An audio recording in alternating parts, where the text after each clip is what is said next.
Hello friends, welcome back to global online university. Myself Nihal sir. So आज अपना 16th lecture है on current affair series, जिसमें कि हम higher education and environment topic पे बहुत सारे क्वेश्चन डिस्कस करने वाले हैं। वीडियो लास्ट तक जरूर देखना, क्योंकि हर एक क्वेश्चन हम डिटेल में डिस्कशन करने वाले हैं आज के लेक्चर में। मतलब बहुत सारी इंफॉर्मेशन आज आप ये लेक्चर से लेके जाने वाले हो। ठीक है, अगर आप चैनल पे नए हो, फर्स्ट टाइम ये वीडियो देख रहे हो, तो हर रोज 2 बजे अपना वीडियो लेक्चर रहता है ऑन करंट अफेयर सीरीज। ठीक है, तो हर रोज 2 बजे आप ग्लोबल ऑनलाइन यूनिवर्सिटी पे करंट अफेयर सीरीज का लेक्चर देख सकते हैं। प्रीवियस वीडियोस की लिंक मैंने डिस्क्रिप्शन बॉक्स में दे दी है, आप जाके देख सकते हैं।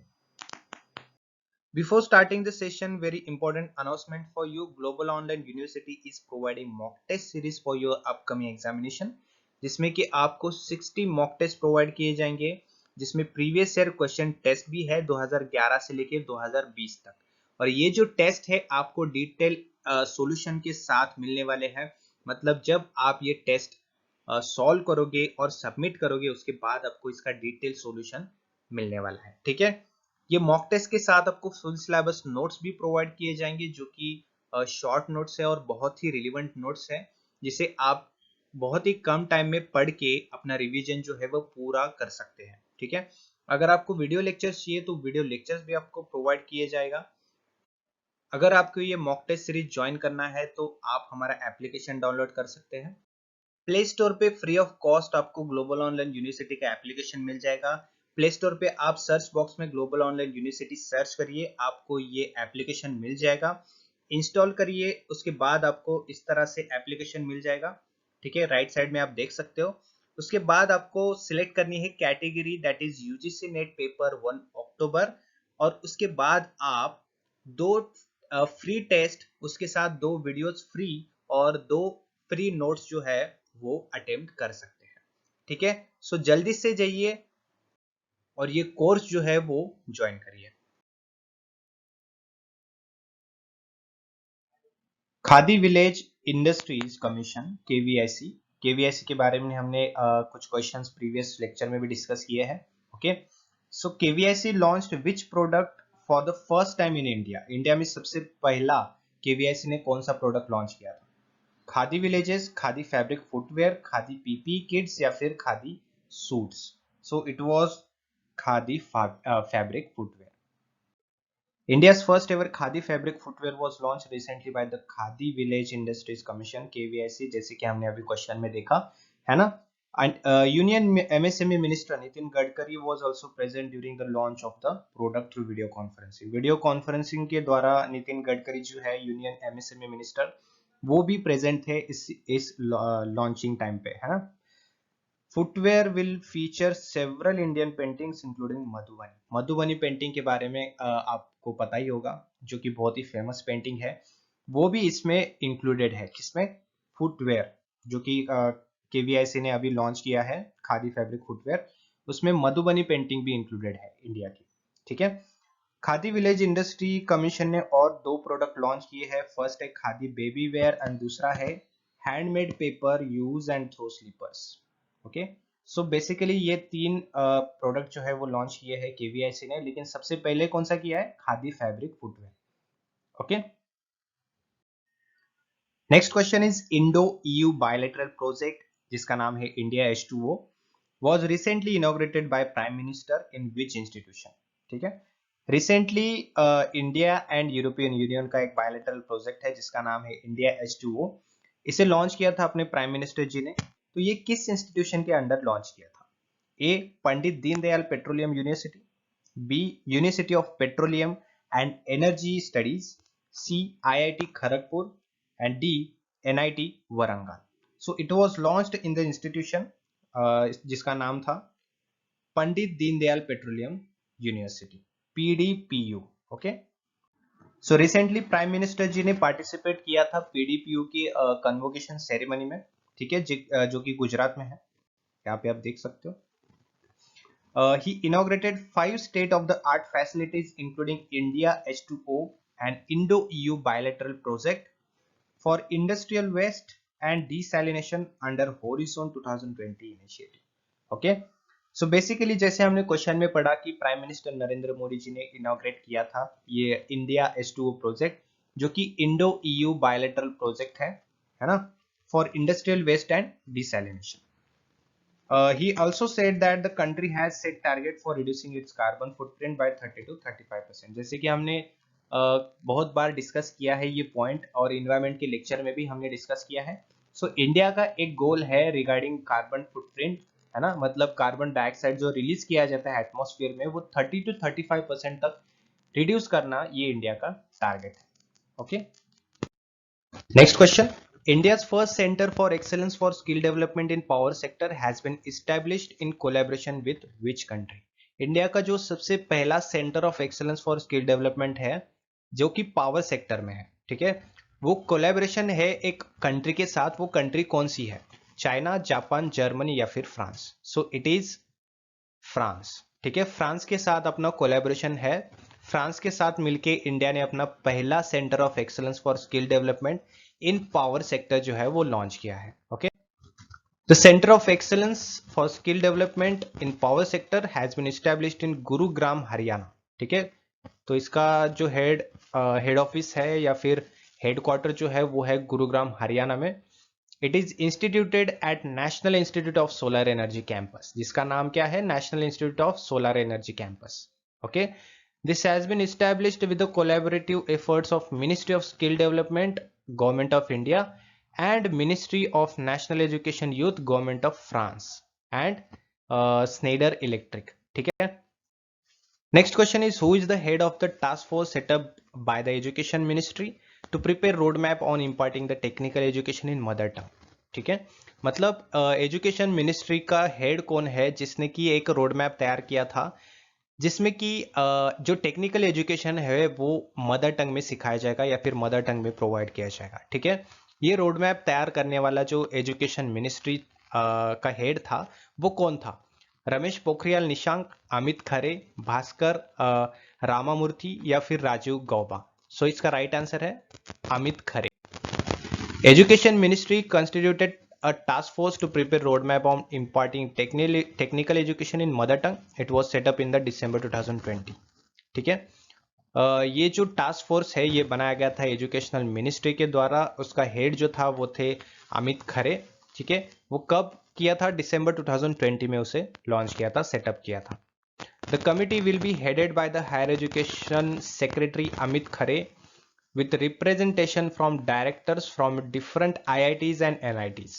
ठीक है, this was announced in the राज्य सभा by the ministry. So ये जो टास्क फोर्स है जो प्रिपेयर किया था अमित खरे जी ने, उसमें कुछ रिप्रेजेंटेशंस एंड डायरेक्टर्स है from different IITs and NITs, और इसे अनाउंस किया था राज्यसभा में बाय द मिनिस्ट्री. मिनिस्ट्री मतलब एजुकेशन मिनिस्ट्री के द्वारा. Okay, next question. Who chairs the नीति Aayog's governing council meeting? NITI Aayog की जो गवर्निंग काउंसिल मीटिंग होती है उसकी बैठक कौन करता है? Finance minister, prime minister, NITI Aayog CEO या फिर होम मिनिस्टर? सो नीति आयोग की जो मीटिंग होती है गवर्निंग काउंसिल मीटिंग, वो बैठक उसकी कौन करता है? Prime minister. ठीक है, सो प्रधानमंत्री के द्वारा ये चेयर किया जाता है NITI Aayog governing council meeting. Prime minister Narendra Modi is to chair 6th meeting of NITI Aayog's governing council. ठीक है, 6th. Problem related to agriculture, infrastructure, manufacturing and human resource development will be discussed in the meeting. ठीक है, ये जो 6th meeting है नीति आयोग की governing council meeting, उसमें agriculture, infrastructure, manufacturing and human resource development के रिलेटेड कुछ प्रॉब्लम्स जो है उसे डिस्कस किया जाएगा. ठीक है, the council is the apex body of NITI Aayog which includes all chief ministers, lieutenant governors, union territories, union ministers and senior government officials. ठीक है, तो ये काउंसिल में कौन कौन इंक्लूडेड रहता है, कौन कौन पार्टिसिपेटरी रहता है?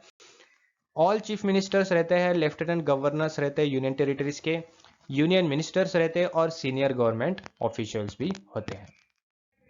Next question is, ISRO partnered with which countries space agency for air quality monitoring using satellite data? Okay, ISRO ने एक स्पेस एजेंसी के साथ टाई अप किया है for air quality monitoring using satellite data. मतलब सैटेलाइट डेटा के द्वारा एयर क्वालिटी जो है उसे मॉनिटर किया जाएगा. सो वो दूसरी जो स्पेस एजेंसी है वो कौन सी है या फिर कौन से कंट्री से है? A USA, B Japan, C France या फिर D Russia? So it is from Japan. Okay, ISRO and JAXA, ठीक है। इंडिया का जो है वो इसरो है और जापान का जो है वो जाक्सा। जाक्सा मतलब जापान एरोस्पेस एक्सप्लोरेशन एजेंसी, ठीक है। ये दोनों का टाइप है जिसमें कि एयर क्वालिटी मॉनिटर किया जाएगा और उसी के साथ राइस क्रॉप एरिया भी मॉनिटर किया जाएगा। ये अथॉरिटीज ने कुछ अलग चीजें भी रिव्यू की है, for example earth observation, lunar cooperation and satellite navigation. Okay. Apart from these, both countries agreed to explore space situational awareness and professional exchange program. Okay.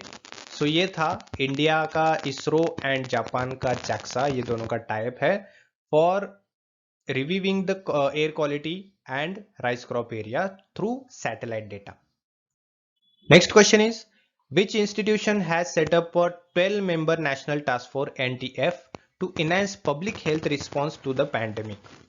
ऐसी कौन सी इंस्टीट्यूशन है जिसने कि 12 मेंबर NTF लॉन्च की थी जो कि पब्लिक हेल्थ रिस्पांस को इनहेंस करेंगी in the pandemic? NITI Aayog, health ministry, supreme court of India या फिर RBI? So supreme court of India is the right answer. So ये जो 12 मेंबर नेशनल टास्क फोर्स है इसे सुप्रीम कोर्ट ऑफ इंडिया ने constitute किया था, जो कि पब्लिक हेल्थ रिस्पांस को फैसिलिटेट करती है इन पैंडेमिक, ठीक है, जो कि scientific and specialised domain knowledge पे बेस रहेगी. इस टास्क फोर्स में कुछ top experts and top doctors रहेंगे across the country and union ministry for health and family welfare जो है इसकी एक्स ऑफिशियल मेंबर रह चुकी है. किसकी? NTF की. Next question. India's first agriculture export facilitation center has been set up in which city? India की जो पहली एग्रीकल्चर एक्सपोर्ट फैसिलिटेशन है, मतलब कृषि निर्यात सुविधा केंद्र, ठीक है, ये कहाँ पे लोकेटेड है? मुंबई, पुणे, गुवाहाटी या फिर कोचीन? सो ये पुणे में लोकेटेड है.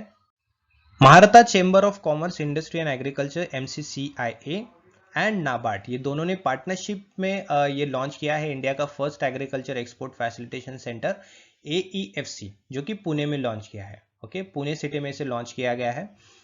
इसमें क्या होगा कि ये एग्रीकल्चर एक्सपोर्ट को बूस्ट करेगा from the region and other to global standards, ठीक है. अपने रीजन से लेके ग्लोबली स्टैंडर्ड तक, ग्लोबल स्टैंडर्ड तक इसे एक्सपोर्ट किया जाएगा, इस एक्सपोर्ट्स को बूस्ट किया जाएगा, ठीक है. It will also serve as a capacity building platform for agri food exports. ठीक है, मतलब एग्रीकल्चरल प्रोडक्ट्स जो होते हैं उसके एक्सपोर्ट्स के लिए ये कैपेसिटी बिल्डिंग प्लेटफॉर्म भी तैयार करेगा. कौन? AEFC, agriculture export facilitation centre, Pune. Okay. Next question. Which Indian entity has launched N innovation challenge for developing language learning application? India की ऐसी कौन सी इंस्टीट्यूट है या फिर संस्था है जिसने की एक इनोवेशन चैलेंज लॉन्च किया है for developing Indian language learning application? NITI Aayog, culture ministry, Atal innovation mission या फिर my gov? My gov is the right answer, ठीक है. माई गोव ये एंटिटी है या फिर इंस्टीट्यूट है जिसने की एक इनोवेशन चैलेंज लॉन्च किया है जो कि लैंग्वेज लर्निंग एप्लीकेशन को डेवलप करेगा. The government of India citizen engagement platform MyGov has launched an innovation challenge for developing application on Indian language learning. The challenge has been launched in association with Department of Education, Higher Education.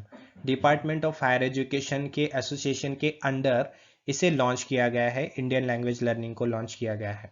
This app is to be developed for an individual to learn simple sentences of any Indian language and acquire knowledge in the language. ठीक है. सो ये जो application है ये क्या करेगा, India की जो लैंग्वेजेस है ना, उसे सीखने के लिए एक हेल्प करेगा. हर एक लैंग्वेज में से सिंपल सेंटेंसेस बनाए गए हैं जो हर एक सिटीजन उसका यूज करके हर एक लैंग्वेज सीख सकता है, अपनी नॉलेज बढ़ा सकता है. Okay. Next question. In which city new centre for national horticulture board NHB has been recently inaugurated? कौन सी सिटी है जिसमें कि नेशनल हॉर्टिकल्चर बोर्ड जो है उसे लॉन्च किया गया है रिसेंटली? रांची, न्यू दिल्ली, रोहतक या फिर ग्वालियर? सो ग्वालियर में इसे लॉन्च किया गया है. New centre for national horticulture board NHB ये इनॉग्रेट किया है ग्वालियर मध्य प्रदेश में by Narendra Singh Tomar, union minister agriculture and farmers welfare. ठीक है, ये NHB जो है वो नया वाला NHB है जो कि ग्वालियर मध्य प्रदेश में लॉन्च किया गया है. सबसे पहले NHB लॉन्च किया गया था अप्रैल 1984 में. ठीक है, by the government of India on the basis of recommendation of group on perishable agriculture commodity, जो कि डॉक्टर एम एस स्वामीनाथन ने उसे हेड किया था, है ना.